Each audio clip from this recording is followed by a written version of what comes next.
Hello everyone, welcome to Mr. G Finance. இன்னைக்கு நம்ம இந்த வீடியோவில் என்ன பார்க்குறோன்னு பார்த்தீங்கன்னா, நீங்கள் யாராவது சில்வர் ETF வச்சுருக்கீங்க இல்லை சில்வர் பீஸ் வச்சுருக்கீங்க அப்படின்னா அதை எப்படி செல் பண்ணிட்டு பணத்தை எடுக்கிறது அப்படின்னு சொல்லி தான் பார்க்குறோம். ஏன்னா இதில் நிறைய பேருக்கு டவுட் இருக்குது, கமெண்ட்ஸ்லேயும் கேட்டிருக்கீங்க. ஸோ நீங்கள் ஆல்ரெடி இன்வெஸ்ட் பண்ணி வச்சுருக்கீங்க சில்வர் ETFல அப்படின்னா எப்படி செல் பண்ணுறது அப்படின்னு சொல்லி பார்த்துடலாம். இது ரொம்ப சிம்பிள் தான். ஸோ நீங்கள் குரோ ஆப் ஓப்பன் பண்ணால் அது மாதிரி ஹோமில் ஸ்டாக்ஸில் இருப்பீங்க, மேலே எக்ஸ்ப்ளோர் இருக்கும், ஹோல்டிங்ஸ் போங்க. ஹோல்டிங்ஸில் தான் உங்களோட சில்வர் ETF வந்து இருக்க போகுது. நீங்கள் சர்ச் பண்ணி உங்களோட சில்வர் ETF வந்து சர்ச் பண்ணி எடுங்க. என்னோடது பார்த்தீங்கன்னா டாடா சில்வர் இருக்குது, அதை நான் கிளிக் பண்ணிட்டேன். ஸோ இப்போ இதை வந்து எனக்கு செல் பண்ணணும் அப்படின்னா எப்படி பண்ணுறதுன்னு பார்த்தீங்கன்னா, அதை நான் கிளிக் பண்ணிட்டேன். கீழே பார்த்தீங்கன்னா பை அண்ட் செல் இருக்கும். இன்னும் வாங்கணும் அப்படின்னா பை கொடுக்கலாம், செல் பண்ணணும் அப்படின்னா செல் கொடுக்கலாம். செல் கொடுக்குறீங்க. ஸோ என்ன பண்ணுங்கன்னா டேரெக்டாக குவான்டிட்டி அடிக்க போகிறீங்க. எத்தனை குவான்டிட்டி நீங்கள் செல் பண்ணணும்னு நினைக்கிறீங்களோ அந்த குவான்டிட்டி வந்து அடிங்க. நான் எக்ஸாம்பிளுக்கு ஒரு குவான்டிட்டி தான் கொடுக்க போகிறேன். உங்களுக்கு மொத்தமாக கொடுக்கணும் அப்படின்னா மொத்தமாக செல் பண்ணுங்கள், இல்லை பாதியை செல் பண்ணணும் அப்படின்னா பாதியை செல் பண்ணிக்கலாம். ஏன்னா 100 குவான்டிட்டி இருக்குது, 50 பண்ணணும் அப்படின்னா 50 பண்ணிக்கலாம். அது உங்கள் விருப்பம் தான், எவ்வளோ விற்கணுமோ அதுக்கேற்ற மாதிரி நீங்கள் குவான்டிட்டி அடிச்சுட்டு ப்ரைஸ் பார்த்தீங்கன்னா நான் மார்க்கெட்லேயே விட்டுறேன், ஒன்றும் பிரச்சனை இல்லை. மார்க்கெட்டில் விட்டு கீழே செல் கொடுத்தேன் அப்படின்னா செல் ஆயிரும், செல் ஆர்டர் சக்ஸஸ்ஃபுல்.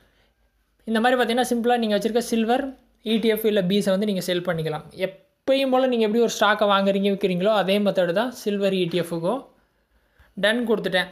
இப்போ நான் போயிட்டு என்னோடய ஹோல்டிங்ஸில் செக் பண்ணுறேன். குவான்டிட்டி பாருங்கள், ஃபஸ்ட்டு 6 குவான்டிட்டி இருந்துச்சு, இப்போ 5 தான் இருக்குது. ஏன்னா ஒன்று நான் விற்றுட்டேன். இப்போ இந்த பணம் பாருங்கள், ரைட் சைட் டாப்பில் என்னோடய ப்ரொஃபைல் பிக்சர் இருக்குது. கிளிக் பண்ணேன் அப்படின்னா இங்கே வந்துடும் அந்த பேலன்ஸ். ஓகேவா? அது பார்த்திங்கன்னா கொஞ்சம் டைம் ஆகும் ரிஃப்ளெக்ட் ஆக, ஈவினிங் ஆகும், இல்லை நாளைக்கு காலையில் கூட ஆகும். நீங்கள் நாளைக்கு காலையில் கூட இங்கே செக் பண்ணிங்க அப்படின்னா அந்த பேலன்ஸ் வந்து உங்களுக்கு ரிஃப்ளெக்ட் ஆகும். நீங்கள் டேரெக்டாக அதுக்கப்புறம் உங்கள் பேங்க் அக்கௌண்ட்டுக்கு வித்ட்ராவல் வந்து பண்ணிக்கலாம். ஆர்டர்ஸில் பார்க்குறேன். ஸோ ஆக்சுவலாக பார்த்தீங்கன்னா இது செல் ஆயிடுச்சு. மேபி என்னோடய அக்கௌண்ட் வந்து நெகட்டிவில் இருந்தனால இது இன்னும் நெகட்டிவில் போயிடுச்சு, அதனால் நெகட்டிவ் பேலன்ஸ் காட்டுது. உங்களுக்கு டேரெக்டாக பேலன்ஸ் பார்த்தீங்கன்னா இங்கே வந்துடும். இந்த பேலன்ஸை கிளிக் பண்ணிங்க அப்படின்னா கீழே வித்ட்ரா இருக்கும். நீங்கள் வித்ட்ரா கொடுத்து உங்கள் அமௌண்ட்டை வந்து பேங்க் அக்கௌண்ட் வந்து நீங்கள் வித்ட்ரா பண்ணிக்கலாம். ஸோ இந்த மாதிரி தான் வந்து வித்ட்ராவல் பண்ணணும். ஃபஸ்ட்டு செல் பண்ணிடுவீங்க, பேலன்ஸ் இங்கே வந்துடும். இந்த பேலன்ஸ் பார்த்தீங்கன்னா உடனே வித்ட்ராவல் பண்ண முடியாது, அடுத்த நாள் தான் வித்ட்ராவல் பண்ண முடியும், ஞாபகம் வச்சுக்கோங்க.